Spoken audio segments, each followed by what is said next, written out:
बिस्मिल्लाहिर्रहमानिर्रहीम। इससे last video में हमने पढ़ी है प्रोकैरियोटिक डीएनए रेप्लिकेशन। अब हम पढ़ें eukaryotic DNA replication. Eukaryotic DNA replication में सिर्फ कुछ ही चीजें चेंज हैं, लाइक आरएनए प्राइमर वहां पे हमारे पास कैसे रिमूव हो रहा था बाय डीएनए पॉलीमरेज 1, जबकि यहाँ पे हमारे पास आरएनएज एच आएगा और फ्लैप एंडोन्यूक्लियसेस आएंगे। फ्लैप एंडोन्यूक्लियसेस को हम फैन प्रोटीन्स भी कहते हैं। इसके अलावा हमारे पास ओरिजिन की बात करें तो ओरिजिन ओआरसी प्रोटीन जो है वो ओरिजिन की रिकॉग्निशन कराएंगी। इसके अलावा हमारे पास एमसीएम प्रोटीन जो है उसके ऊपर हमारे पास हेलिकेज एक्टिविटी होगी जो कि हमारे पास स्ट्रैंड को सेपरेट कर रही थी। इसके अलावा आरपीए प्रोटीन्स जो हैं उनके पास single stranded binding single stranded DNA की प्रोटेक्शन करेंगी वो। इसके अलावा हमारे पास पॉलीमरेज ए या प्राइमेज जो है वो प्राइमर की सिंथेसिस कराएगा। इसके अंदर सिर्फ प्रोटीन्स के नाम ही हमने याद करने हैं। ओआरसी क्या करेगा, ओरिजिन। एमसीएम हेलिकेज एक्टिविटी होगी। आरपीए जो है वो सिंगल स्ट्रैंडेड डीएनए को प्रोटेक्ट करेगा। पॉलीमरेज ए जो है वो प्राइमर को सिंथेसाइज कराएगा। पीसीएनए जो है वो हमारे पास स्लाइडिंग क्लैंप बनाएगा, उसके अंदर बीटा सब यूनिट बना रहा था डीएनए पॉलीमरेज का। और हमारे पास आरएनएज या एफएन जो है वो प्राइमर को रिमूव करेगा। ये सारी प्रोटीन्स हैं, सिर्फ चेंज है हमारे पास प्रोकैरियोटिक डीएनए रेप्लिकेशन से। और डीएनए पॉलीमरेज के भी सब यूनिट्स हैं आगे। इसके हमारे पास सब यूनिट्स हैं पॉलीमरेज ए, बी, डेल्टा, एप्सिलॉन और गामा। जो हमारे पास इसका पॉलीमरेज ए है वो हमारे पास एस, यहाँ पे हमने देखा कि प्राइमर सिंथेसिस कराता है, प्राइमर को सिंथेसाइज कराएगा। बीटा जो है वो रिपेयर के अंदर काम करता है। डेल्टा जो है वो हमारे पास इलोंगेट करता है ओकाज़की फ्रेगमेंट को। एप्सिलॉन जो है वो इलोंगेट करता है लीडिंग स्ट्रैंड को। और गामा जो है वो रेप्लिकेट करता है माइटोकॉन्ड्रियल डीएनए को। ये हमारे पास इंपॉर्टेंट क्वेश्चन है। पॉलीमरेज ए क्या करता है, इसके पास प्राइमेज एक्टिविटी होती है, इनिशिएट करता है डीएनए की सिंथेसिस को। बीटा रिपेयर करता है। डेल्टा जो है वो ओकाज़की फ्रेगमेंट को इलोंगेट करता है। एप्सिलॉन जो है वो लीडिंग स्ट्रैंड को इलोंगेट करता है।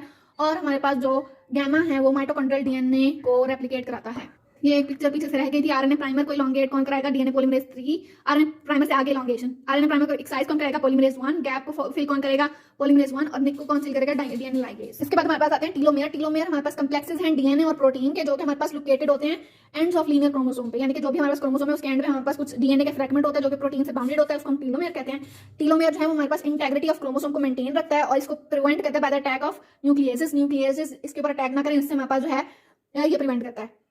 टीलोमेयर के अंदर एक्चुअली होता क्या है कि ये टैंडम रिपीट होते हैं नॉन कोडिंग हेक्सामर्स के। हेक्सामर कौन से होते हैं, AGGTT, AGGTT। 6 बेसेस जो हैं आपस में ये बार बार खुद को रिपीट करती हैं। बहुत सारे इनके जो रिपीट्स होते हैं वो हमारे पास नॉन कोडिंग सीक्वेंस होते हैं जो कि क्रोमोसोम के एंड पे लगे होते हैं। क्रोमोसोम के एंड पे लगने से ये हमारे पास प्रोटेक्शन देते हैं क्रोमोसोम को। और ये आप अपने ऊपर ही लूप कर लेते हैं। अपने ऊपर लूप करने से क्या होता है कि डीएनए का एंड, जो क्रोमोसोम का एंड होता है ना, वो जब यूं करके लूप करेगा तो हमारे पास उसका एंड जो है प्रोटेक्टेड हो जाएगा by the action of polymerases nucleases. Her mitosis के साथ जो डीएनए के टीलोमेयर होते हैं वो हमारे पास शॉर्टन करते हैं। इससे हमारे पास क्या होता है कि जर्म सेल और जो स्टेम सेल हैं और कैंसर सेल, सिवाय इनके हमारे पास जो बाकी सारे टीलोमेयर्स होते हैं वो शॉर्टन करते हैं। टीलोमेरेज एक्टिविटी होती है। टीलोमेरेज एक्टिविटी क्या होती है कि हमारे पास एक रिवर्स ट्रांसक्रिप्टेज होता है जिसको हम टर्ट कहते हैं। ये रिवर्स ट्रांसक्रिप्टेज क्या करता है, हमारे पास पीस ऑफ डीएनए जिसको हम TERC कहते हैं उसके ऊपर एक्ट करता है टेम्पलेट के तौर पर। और वहां से हमारे पास जो टीलोमेरेज है वो एंजाइम, इसके अंदर हमारे पास क्या होता है कि ये कम्प्लेक्स एक प्रोटीन होती है इसके अंदर, इसका नाम है टर्ट, इसको हम कहते हैं रिवर्स ट्रांसक्रिप्टेज। ठीक हो गया।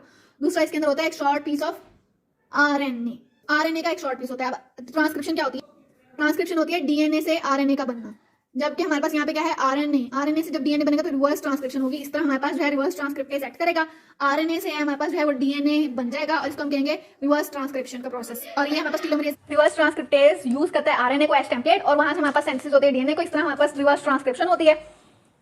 तो रिवर्स ट्रांसक्रिप्टेज क्या हुआ, आरएनए डायरेक्टेड डीएनए पॉलीमरेज, वो जो आरएनए को यूज करते हुए डीएनए को बना रहा है। ये प्रोसेस हमारे पास एचआईवी रेप्लिकेशन वायरसेस के अंदर भी यूज होता है। एचआईवी भी हमारे पास सेम प्रोसेस यूज करता है। इसके बाद कुछ ऐसे सीक्वेंसेस हैं जो कि डीएनए की रेप्लिकेशन को इनहिबिट करते हैं। लाइक अगर हमारे पास डाइडिऑक्सी न्यूक्लियोटाइड्स अगर हम इंसर्ट कर दें तो हमारे पास जो है उससे चेन की इलोंगेशन इनहिबिट हो जाती है। इसके अलावा साइटोसिन अरेबिनोसाइड ये हमारे पास एंटी कैंसर है। इसके अलावा एडिनोसिन अरेबिनोसाइड ये हमारे पास एंटीवायरल ड्रग है। एजिडोथायमिडीन ये हमारे पास डीएनए चेन की इलोंगेशन को टर्मिनेट कर देती है। यानी कि चेन इलोंगेशन की टर्मिनेशन के लिए हमारे पास डाइडिऑक्सी न्यूक्लियोटाइड्स होते हैं, लाइक एडिनोसिन डाल दी हमारे पास। उसके अलावा एजिडोथायमिडीन ये भी चेन इलोंगेशन को खत्म करेगी।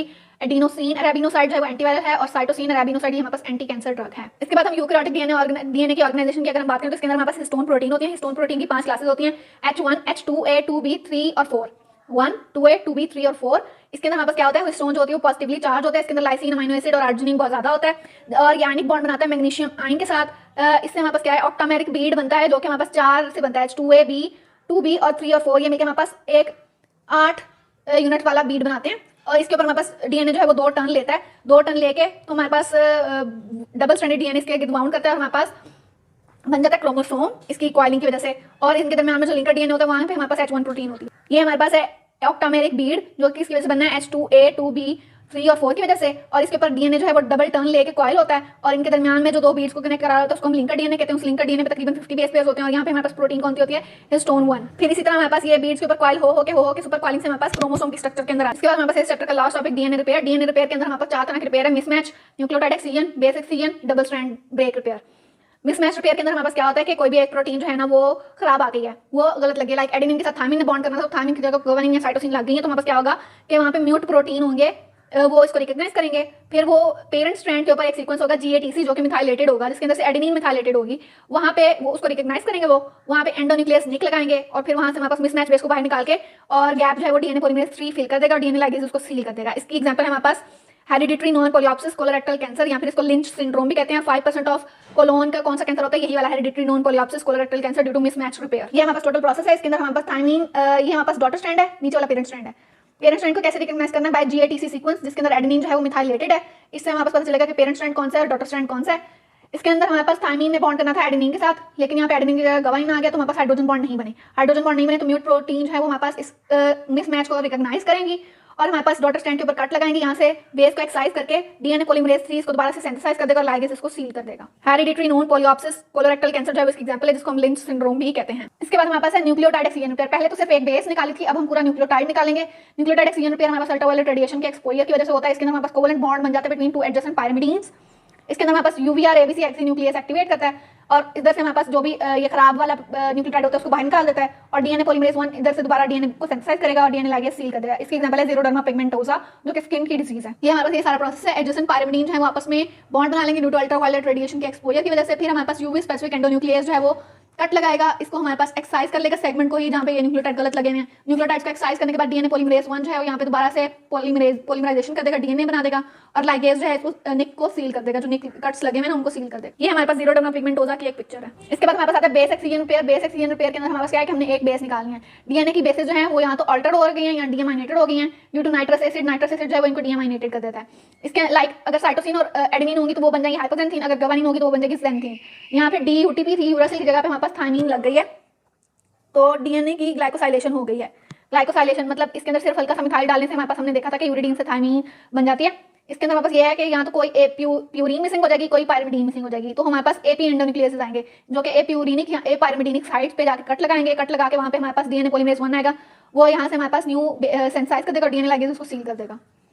यहाँ पे हमने नाइट्रस एसिड रिएक्ट कराया, इससे हमारे पास अमोनिया निकल गया, यहाँ से स्पॉन्टेनियस डीएमाइनेशन होगी जिसकी वजह से हमारे पास थायमिन की जगह पे यूरासिल लग गई, साइटोसिन की जगह पे यूरासिल बन गई। यूरासिल बनी तो यहाँ से हमारे पास बेस जो है वो बाहर निकल गई। बेस ये डीएनए के अंदर यूरासिल नहीं एडजस्ट कर सकती, यूरासिल बाहर निकल गई, यहाँ पे हमारे पास बेस एक्साइज हो गई, ए पायरिमिडीनिक साइट बन गई। ए पायरिमिडीनिक साइट बनने से हमारे पास यहाँ पे हमने क्या किया कि यहाँ से डीऑक्सीराइबोफॉस्फेट लाइएज एक्ट कराया जिससे हमारे पास स्टैंड ब्रेक हुआ, यहाँ से सिर्फ बेस निकली है। बेस पहले पूरा जो प्राइमर वगैरह था वो सब कुछ खराब, प्राइमर कह रही हूँ जो न्यूक्लियोटाइड था वो खराब हो रहा था, यहाँ से बेस पहले निकाल ली यूरासिल निकाल के फिर यहाँ से स्ट्रैंड को तोड़ा, स्ट्रैंड तोड़ के फिर डीएनए पॉलीमरेज 1 ने इसको स्ट्रैंड को सील किया और लाइगेज ने स्ट्रैंड को रिपेयर किया और लाइगेज ने इसको सील किया और हमारे पास इस तरह ये बेस एक्सीजन रिपेयर करेक्ट हो जाएगा। इसके बाद हमारे पास double strand break repair. Double strand break repair क्यों आ रहा है, कोई आयनाइजिंग रेडिएशन को डीएनए जो है उस पर आयनाइजिंग रेडिएशन पड़ी लाइक एक्सरे वगैरह, कोई कीमोथेरेप्यूटिक एजेंट लाइक डॉक्सीरिबोसिन या ऑक्सीडेटिव रेडिकल्स वगैरह एक्ट कर रहे हैं, इसकी वजह से हमारे पास डीएनए खराब हो रहा है। डीएनए खराब हो रहा है तो हमारे पास क्या है, डीएनए का डबल स्ट्रैंड जो है ना ब्रेक उसको करेक्ट नहीं किया जा सकता। इसके लिए हमारे पास दो टाइप्स हैं, non homologous end joining repair और होमोलोगस एंड जॉइनिंग रिपेयर।